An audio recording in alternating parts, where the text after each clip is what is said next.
Et bonjour Internet, comment ça va? C'est toujours Cilantro avec 5 nouvelles questions à propos de Yannick Jadot. Est-ce que vous le connaissez lui?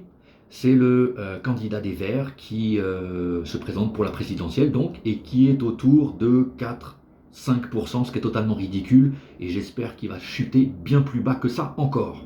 Alors pourquoi je m'intéresse à lui aujourd'hui? Tout simplement après son dérapage catastrophique sur Radio J. Pendant une émission, en fait, il a traité Éric Zemmour, pour qui je n'ai pas du tout la moindre sympathie, il a traité de juif de service. Pas mal quand même, hein, pour un candidat à la présidentielle. Juif de service.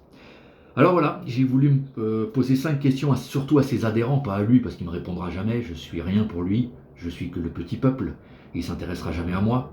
En tout cas, pour ceux qui pensent voter vert, essayez de réfléchir à ces 5 questions que je voudrais vous soumettre aujourd'hui.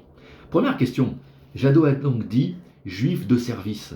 Mais qu'est-ce que ça veut dire juif de service? Je voudrais bien qu'il nous l'explique davantage.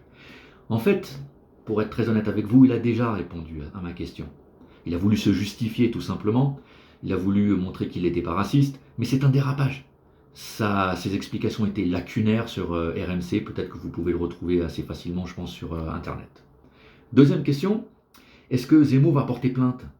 Ben, on aimerait bien savoir. Qu'est-ce qu'il en pense, lui? Alors, il l'a repris un peu de volée lors d'un débat, mais est-ce qu'il va aller plus loin que ça?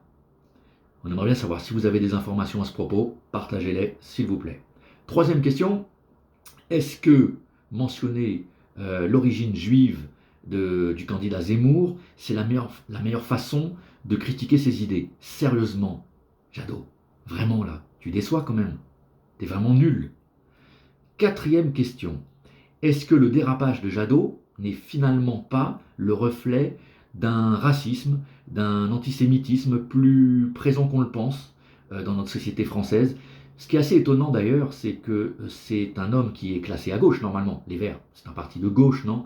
C'est pas une thématique qui leur est chère, ce genre de dérapage. Alors on peut s'étonner un petit peu de ce genre de propos. Et puis la dernière question qui me semble la plus importante de toutes, comme d'habitude. Est-ce que Jadot peut finalement incarner la fonction présidentielle, être le président de tous les Français après avoir fait ce dérapage-là? Je vous laisse y réfléchir, y penser, et on se retrouve très prochainement pour 5 nouvelles questions.